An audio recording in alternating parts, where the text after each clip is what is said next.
내가 그다지 사랑하던 그대여,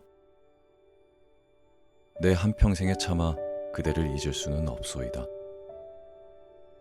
내 차례에 못 올 사랑인 줄은 알면서도 나 혼자는 꾸준히 생각하리다.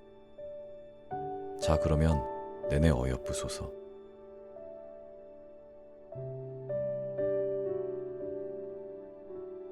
이 시를 처음 들으면 많은 사람들은 의외라고 생각할지도 모릅니다. 숫자와 기호를 늘어놓던 난해한 시인, 이해할 수 없는 천재, 한국 문학사에서 가장 어려운 작가.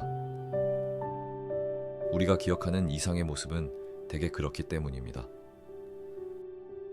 하지만 그의 삶을 들여다보면 전혀 다른 사람이 보입니다. 누구보다 사랑을 갈망했고, 누구보다 외로움을 견디지 못했으며, 누구보다 새로운 세상을 꿈꾸었던 한 청년. 그리고 그 청년은 끝내 자신이 동경하던 세계에 닿지 못한 채 27의 나이로 생을 마감합니다. 오늘 이야기할 사람은 시인 이상입니다.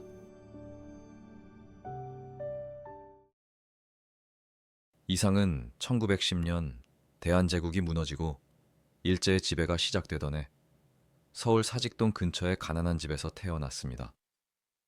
본명은 김혜경이었습니다. 아버지 김현창은 원래 국내부 활판소에서 일했지만 작업 중 손가락이 절단되는 사고를 당한 뒤 일을 그만두고 집 근처의 작은 이발관을 열어 생계를 이어갔습니다. 집안 형편은 넉넉하지 않았습니다. 하루하루 먹고 사는 걱정을 해야 할 정도였죠.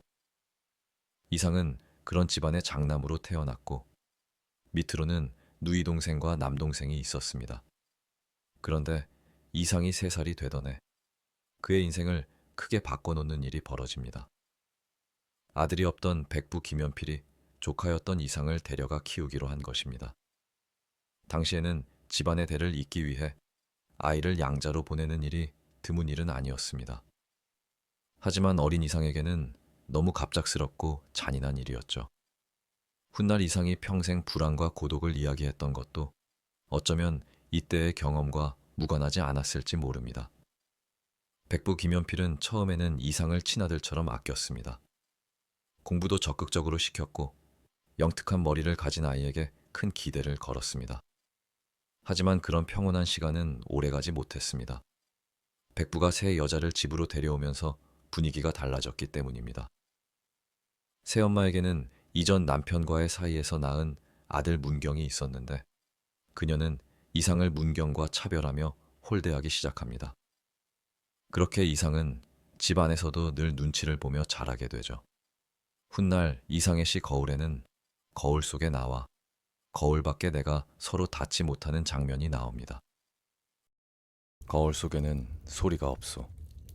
저렇게까지 조용한 세상은 참 없을 것이오.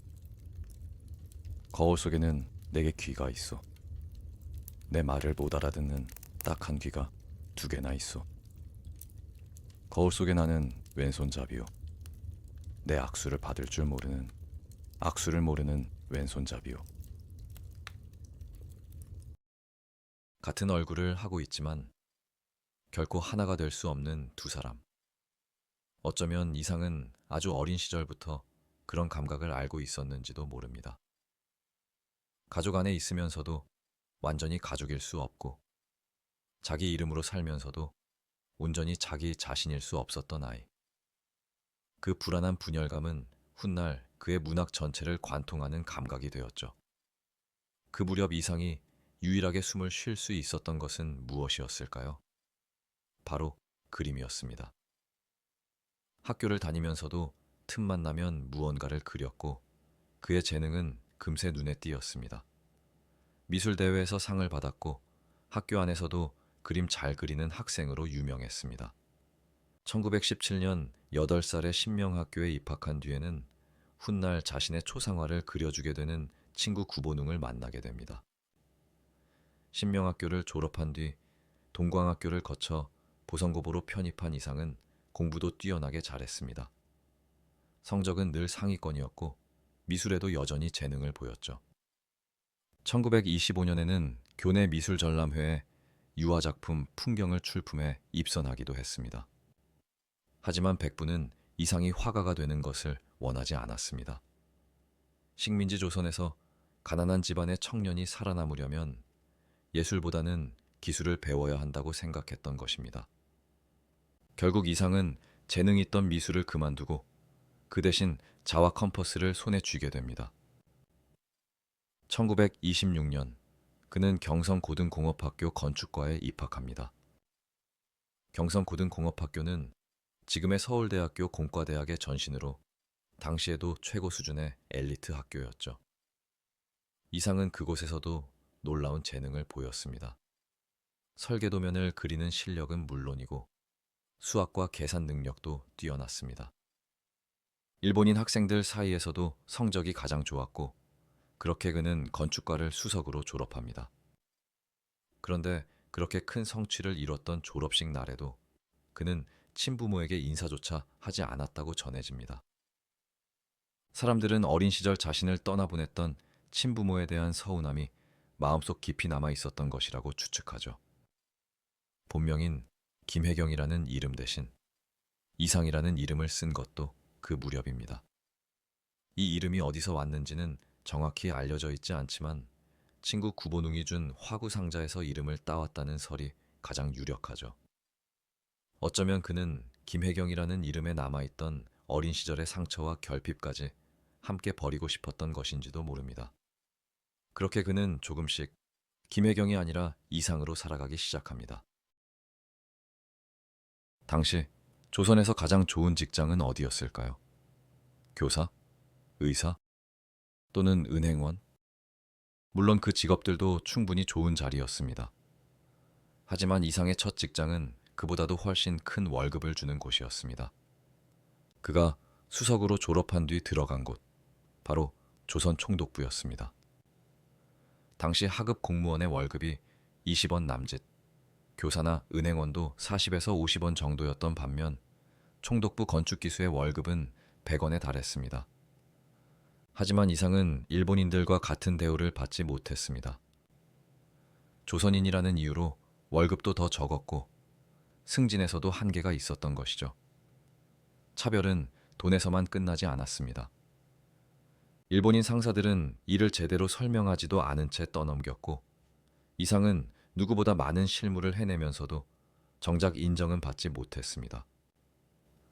식민지 조선에서 최고의 엘리트가 되어도 결국 일본인 밑에서 일해야 하는 현실. 그 사실은 이상을 점점 지치게 만들었습니다. 그래서 그는 퇴근 후 완전히 다른 사람이 됩니다. 낮에는 일본인들 밑에서 설계도를 그리는 건축기사였지만 밤에는 자신이 사랑하는 시와 소설을 쓰는 작가가 되었죠. 총독부에서 일하면서도 각종 잡지의 작품을 발표했고 이상한 가역 반응 같은 작품 속에는 이미 훗날 이상의 문학을 대표하게 되는 숫자와 도형, 반복과 대칭이 등장하기 시작했습니다. 건축을 공부하며 익힌 감각은 그의 문학 속으로 그대로 들어갔죠. 이때부터 남들은 이해하지 못해도 이상은 자신만의 방식으로 세상을 표현하고 있었습니다. 그는 글만 쓴 것도 아니었습니다. 조선미술전람회에서는 서양화 자화상이 입선하기도 했고 조선과 건축 표지 공모에 당선되기도 했죠. 건축가이면서 화가였고 시인이면서 소설가였던 그는 어느 한 세계 안에만 머무를 수 없는 사람이었음이 드러나게 됩니다. 그런 생활들 속에서 이상은 스스로 깨달았습니다. 자신은 남들처럼 안정된 직장 안에서 살아갈 사람이 아니라는 것을, 그리고 세상이 정해준 길을 따라가며 행복해질 수 있는 사람이 아니라는 것을 말이죠. 하지만 그런 이중 생활은 오래가지 못했습니다. 1931년 어느 날 공사 현장에 나갔던 이상이 갑자기 피를 토하며 쓰러진 것이죠. 병원에서 내려진 진단은 폐결핵. 당시 폐결핵은 사실상 사형 선고처럼 여겨지던 병이었습니다. 그때 그의 나이는 겨우 23살이었습니다. 병까지 얻은 이상은 더 이상 자신에게 맞지 않는 삶을 억지로 붙들고 있을 이유가 없었습니다. 결국 그는 1933년 조선 총독부를 떠납니다. 많은 사람들이 부러워하던 직장이었지만 그에게 그곳은 여러 의미에서 더는 버틸 수 없는 공간이었습니다. 그는 모욕과 스트레스를 받으며 원하지 않는 일을 계속하느니 차라리 자신이 정말 하고 싶은 일을 하기로 합니다. 그것은 당연스럽게도 예술가의 삶이었습니다. 총독부를 그만둔 뒤 이상은 요양을 하기 위해 황해도 배천 온천으로 내려갑니다. 그리고 그곳에서 자신의 삶을 크게 흔들어 놓을 한 여자를 만나게 되죠. 바로 금홍이었습니다. 금홍이라는 인물은 기생 출신으로 어린 나이에 이미 아이를 잃은 아픔을 겪었던 사람이었죠. 금홍은 거칠고 솔직한 사람이었습니다. 늘 예민하고 불안했던 이상과는 달랐죠. 이상은 그런 금홍에게 강하게 끌렸습니다. 두 사람은 가까워졌고 이상은 금홍을 데리고 다시 경성으로 돌아옵니다. 그 무렵 이상은 더 이상 건축가로 살아갈 수 없다고 생각하고 있었습니다. 총독부를 나온 뒤 안정적인 수입도 사라졌고 몸도 예전 같지 않았습니다. 하지만 문학과 예술만큼은 포기하고 싶지 않았죠. 그래서 그는 종로의 제비다방이라는 다방을 열게 됩니다. 1930년대의 다방은 지금의 카페와는 조금 달랐습니다. 단순히 차를 마시는 공간이 아니라 문인과 화가, 음악가들이 모여 서로의 작품을 보여주고 신문을 읽고 세상 이야기를 나누는 장소였죠. 식민지 시대를 살아가는 젊은 예술가들에게 다방은 현실에서 잠시 숨을 돌릴 수 있는 피난처 같은 공간이었던 셈입니다. 제비다방은 벽 세면이 유리창으로 되어 있었다고 합니다. 손님들은 커피를 마시며 종로 거리를 내려다볼 수 있었고 당시로서는 꽤 세련된 공간이었습니다. 이상은 다방 안에 자신이 직접 그린 자화상을 걸어두기도 했죠. 예상대로 제비다방에는 당시 젊은 문인들이 자주 드나들었습니다. 넥타이를 매고 멜빵을 한 채 담배를 피우던 이상 곁으로 박태원, 김유정, 이효석 같은 사람들이 모여들었죠. 특히 박태원은 제비다방과 이상을 작품 속에 자주 가져다 썼습니다. 박태원의 소설 속에 등장하는 다방 박란장이 사실상 제비다방을 모델로 한 것이라는 이야기도 있죠. 제비다방은 단순한 가게가 아니라 당대 문인들에게는 하나의 상징 같은 공간이었던 것입니다. 금홍은 그 다방에서 마담 역할을 했습니다. 하지만 제비다방의 운영은 처음부터 순탄하지 않았습니다.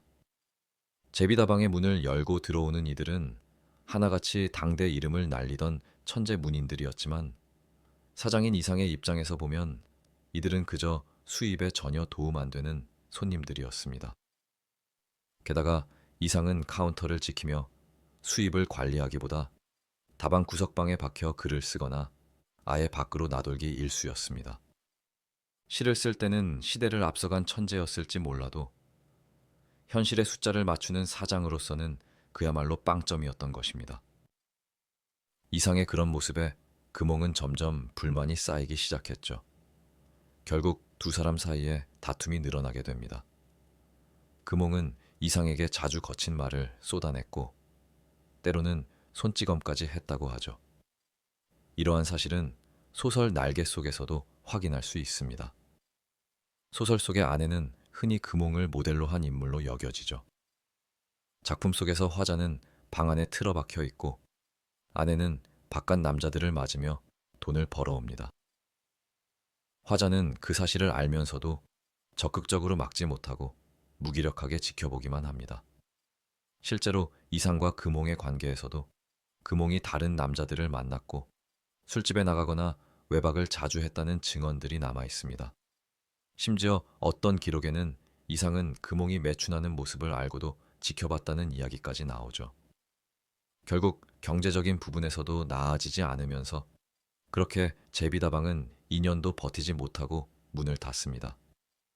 그리고 금홍도 다른 남자와 함께 떠나버리고 이상은 다시 혼자가 됩니다. 하지만 제비다방이 이상에게 남긴 건 실패뿐만은 아니었습니다. 그곳에서 이상은 많은 문인들과 교류하며 본격적으로 문단 안으로 들어가게 되는 발판을 마련하게 됩니다. 이곳에서 그는 박태원, 김기림, 이태준 같은 문인들과도 가까워졌고 훗날 구인회 활동으로 이어지며 문학가로서 한 걸음 더 나아가게 됩니다.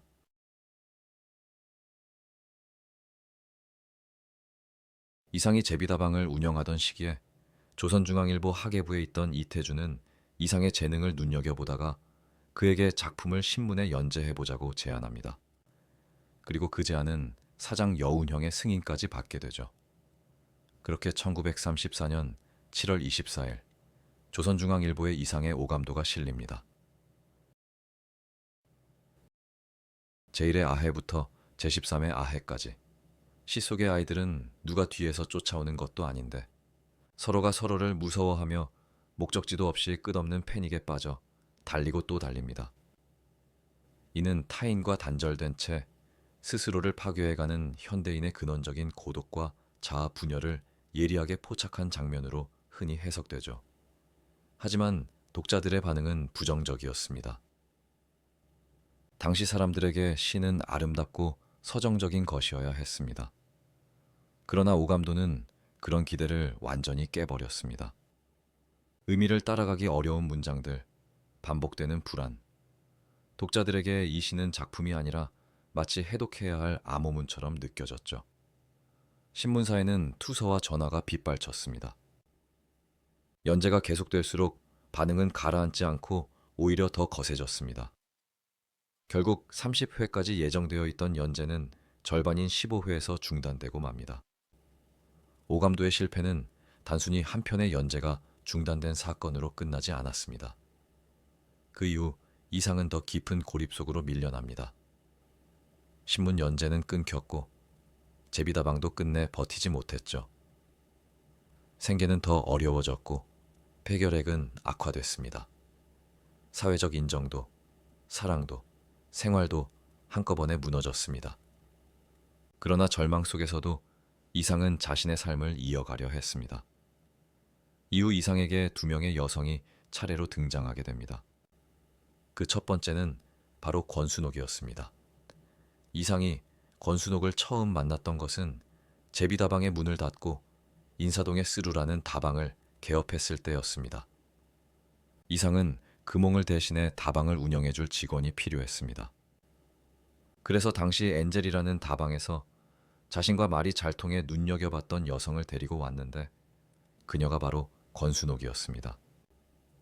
이상은 시간이 갈수록 그녀에게 빠져들기 시작했고 권순옥도 비범한 이상에게 호감을 느꼈죠. 하지만 금홍에 대한 마음을 완전히 떨쳐버리지 못하는 이상의 갈팡질팡하는 모습에 실망하게 됩니다. 권순옥은 당시 문인들 사이에서도 말이 잘 통하고 교양 있는 인물로 알려져 있었고 자연스럽게 여러 문인들의 호감을 사고 있었습니다. 그중 한 명이 바로 소설가 정인택이었죠.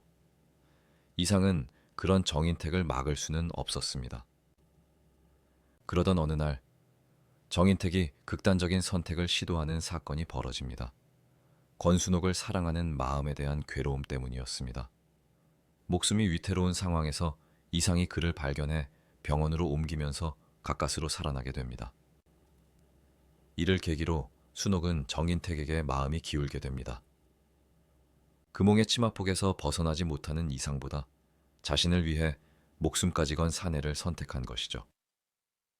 재미있는 사실은 이상은 두 사람의 결혼을 축복해주고 심지어 사회까지 봐줬다는 점입니다. 권순옥과의 인연도 끝난 뒤 이상의 곁에는 또 한 명의 여성이 찾아옵니다. 바로 이화여전 영문과를 졸업한 지성인 변동님이었습니다. 화가 구본웅을 통해 이상을 알게 된 변동님은 그의 난해한 문학 세계를 진심으로 이해하려 했고 이상 역시 그녀에게 깊이 끌렸습니다. 당시 이상은 폐결핵으로 건강이 악화되고 있었고 생활도 불안정했지만 주변의 만류에도 불구하고 변동님은 그의 곁을 선택했고 결국 두 사람은 결혼하게 됩니다. 넉넉하지 못한 형편 속에서 시작된 조용하고 소박한 신혼이었죠. 그런데 이 무렵 이상의 여동생이 만주로 떠나게 됩니다. 이는 이상에게 적지 않은 자극이 되죠.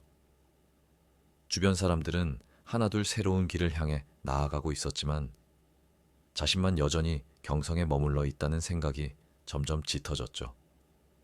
공교롭게도 이때는 변동님과 결혼한 지 고작 석 달밖에 지나지 않은 시점이었습니다. 그럼에도 몇 날 며칠 고민 끝에 이상은 떠나기로 결심합니다. 그의 시선이 향한 곳은 도쿄였습니다. 도쿄는 그에게 단순한 여행지가 아니었습니다. 더 넓은 세계를 향한 동경이었고, 한편으로는 더 이상 같은 자리에 머물 수 없다는 불안의 표현이기도 했습니다. 어쩌면 그곳은 새로운 시작을 위한 마지막 돌파구처럼 느껴졌는지도 모릅니다. 그렇게 이상은 도쿄행 열차에 몸을 실었습니다. 그러나 그 여정의 끝에서 그를 기다리고 있던 것은 그가 기대했던 새로운 세계만은 아니었습니다. 사실 이상이 진정으로 동경했던 곳은 파리와 같은 유럽의 근대 도시였는지도 모릅니다. 그가 꿈꾼 것은 단순한 여행이 아니라 당시 세계에서 가장 첨단에 있던 예술과 문명, 그리고 근대 그 자체였기 때문입니다. 하지만 식민지 조선의 청년에게 유럽은 너무 멀고도 닿기 어려운 세계였습니다. 결국 그가 현실적으로 향할 수 있었던 곳은 도쿄였습니다. 경성보다 더 거대한 도시, 더 빠르게 움직이는 문명, 더 넓은 예술의 세계가 있을 것이라 기대했던 곳이었죠. 그렇게 1936년 10월, 이상은 도쿄로 향합니다. 그런데 도쿄에 도착한 이상이 마주한 것은 기대와는 다른 풍경이었습니다. 경성을 떠날 때 그는 식민지의 수도인 경성이 근대의 모조품처럼 느껴졌을지도 모릅니다. 더 진짜 같은 근대를, 더 완전한 현대를 도쿄에서 찾을 수 있을 거라고 믿었을 수도 있습니다. 하지만 실제 도쿄 역시 그가 꿈꾸던 예술적 유토피아는 아니었죠. 오히려 그는 그곳에서 더 큰 실망을 느낍니다. 그리곤 경성에서보다 더 낯선 도시, 더 깊은 외로움 속에서 그의 생활은 점점 메말라 갔습니다.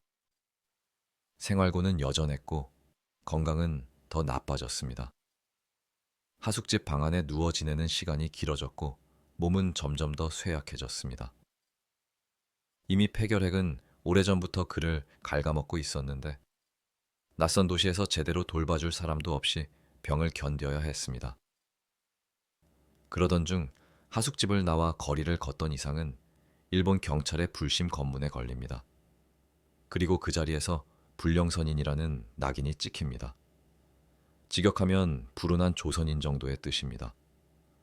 당시 일제는 사상이 수상하거나 행색이 초라한 조선인을 쉽게 감시와 탄압의 대상으로 삼았습니다. 이상에게 특별한 죄목이 있었던 것은 아니었습니다. 하지만 조선 청년이 도쿄 거리를 배회하고 있다는 사실만으로도 충분한 이유가 되었던 것입니다. 그렇게 이상은 유치장에 갇히게 됩니다. 문제는 시기가 겨울이었다는 점입니다. 폐결핵을 앓는 사람이 차갑고 습한 유치장에 한 달 남짓 갇혀 있다는 것은 사실상 몸을 망가뜨리는 일과 다르지 않았습니다. 그 안에서 그의 병은 급속히 악화됩니다. 얼마 안가 일본 경찰도 그의 상태가 심상치 않다는 걸 알아챘고 병보석 형식으로 이상을 풀어줍니다. 하지만 그 과정에서도 인간적인 배려는 없었고 의식을 거의 잃은 이상을 차에 태워 하숙집 앞에 내려놓고 가버렸다는 증언이 남아있죠. 소식을 들은 변동님이 급히 도쿄로 건너옵니다. 이상은 병원으로 옮겨지고 변동님은 그의 곁을 지키게 됩니다. 그러나 이상의 상태는 더 나아지지 않았죠. 그는 낯선 타지의 병실 안에서 삶의 마지막 페이지를 넘기고 있었습니다. 임종이 가까워졌을 무렵 이상은 마지막으로 멜론이 먹고 싶다고 말했다고 전해집니다. 당시 멜론은 값비싸고 세련된 과일이었기에 근대적이고 도시적인 취향의 상징처럼 보이기도 하죠. 그래서 많은 사람들은 그 마지막 유언도 이상답다고 이야기합니다. 그렇게 1937년 4월 17일 그는 27의 나이로 세상을 떠납니다. 나라를 빼앗긴 해에 태어나 식민지 조선의 불안과 모순을 온몸으로 겪으며 살았던 청년은 그렇게 이국의 병실에서 생을 마감했습니다. 그의 삶은 짧았고 마지막은 너무 외롭고 고통스러웠죠. 하지만 그렇다고 해서 그의 시간이 거기서 완전히 멈춘 것은 아니었습니다. 오감도는 당시에 욕을 먹었고 그의 문장은 너무 어렵고 낯설다는 이유로 쉽게 밀려났습니다. 그러나 시간이 흐르면서 분위기는 달라졌죠. 사람들이 처음에는 이해하지 못했던 숫자와 기호, 반복과 불안의 문장들이 오히려 식민지 시대의 감각과 현대인의 고독을 가장 선명하게 보여주는 언어였다는 사실을 뒤늦게 깨닫기 시작한 것입니다.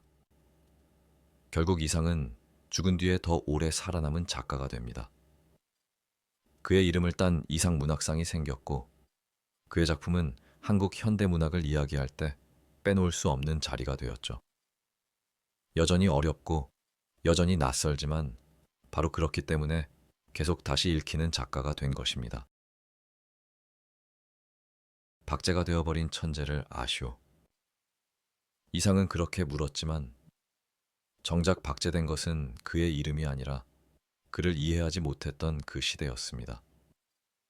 이상은 지금도 여전히 새롭게 해석되고 여전히 낯설고 여전히 현대적인 사람으로 남아 있습니다. 시대를 너무 빨리 살아버린 청년, 그리고 끝내 그 시대를 다 설명하지 못한 채 떠난 작가. 우리가 지금까지도 이상을 놓지 못하는 이유는 아마 거기에 있을 것입니다.